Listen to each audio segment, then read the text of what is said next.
મિત્રો આજે હું તમને એક સુરતનું ફેમસ સ્ટ્રીટ ફૂડ હસ્તી સેન્ડવિચની રેસીપી બતાવી રહી છું। એ માટે અહીંયા મેં એક બાઉલ લીધું છે। બાઉલમાં ઝીણા સમારેલા આ રીતે આપણે ઝીણું સમારેલું ડુંગળી લઈશું। એકદમ ઝીણી સમારી લેવાની છે। ત્યારબાદ શિમલા મરચીને પણ તમારે એકદમ ઝીણું સમારીને લેવાના છે। ઝીણી સમારીને કોબી લેવાની છે અને વધારે પ્રમાણમાં લીલા ધાણા નાખવાના છે।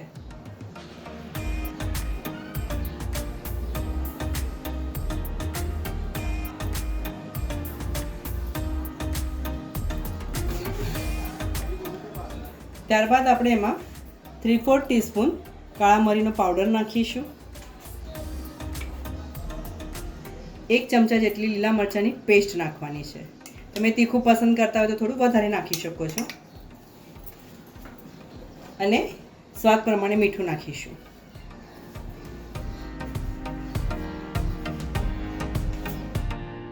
હવે આ બધી સામગ્રીને આપણે મિક્સ કરી લઈશું। સેન્ડવિચ માટેનું સ્ટફિંગ તૈયાર છે। સેન્ડવિચ બનાવવા માટે સૌપ્રથમ મિત્રો હવે આપણે સ્ટફિંગ તો તૈયાર થઈ ગયું છે। હવે બ્રેડ લેવાનું છે। બ્રેડ ઉપર આ રીતે તમારે બટર ઇવનલી લગાવી લેવાનું છે। બટર ફ્રીજમાં રાખતા હોય ને તો થોડા સમય પહેલાં રૂમ ટેમ્પરેચરમાં રાખી લેજો, જેથી તમારે આ રીતે સ્પ્રેડ કરતાં ઇઝી પડશે। બટર લગાવ્યા બાદ આ રીતે લીલી ચટણી લગાવવાની છે।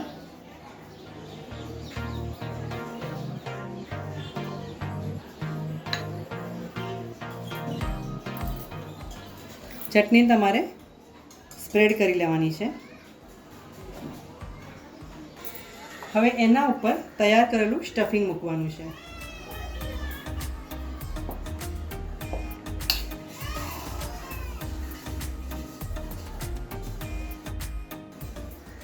સ્ટફિંગ આ રીતે વ્યવસ્થિત મૂકજો, બ્રેડ તમારો પૂરો કવર થઈ જાય ને એ રીતે આ રીતે ઓકે।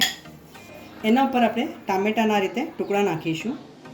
મિત્રો સ્ટફિંગમાં તમે ટામેટાં મિક્સ ના કરશો નહીં તો તમારું સ્ટફિંગ વધારે સોગી થઈ જશે। આ રીતે ઉપરથી તમારે ટામેટાં નાખી દેવાના છે। હવે આપણે ચીઝ ગ્રેટ કરીશું।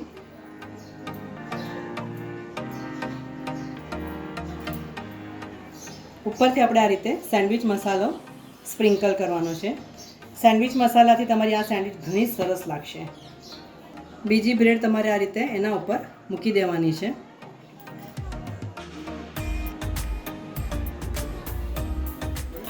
હવે આ બ્રેડને આપણે ટોસ્ટ કરી લઈશું।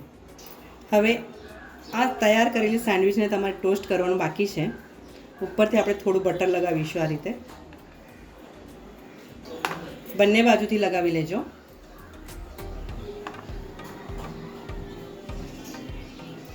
આ બ્રેડને આપણે આ રીતે ટોસ્ટરમાં મૂકીશું।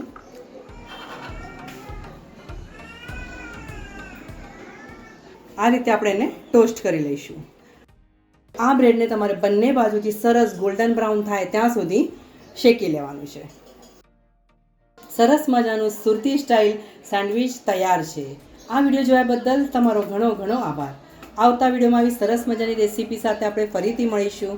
ત્યાં સુધી સરસ ખાઓ, સ્વસ્થ રહો અને ગુજરાતી રસોઈ જોતા રહેશો।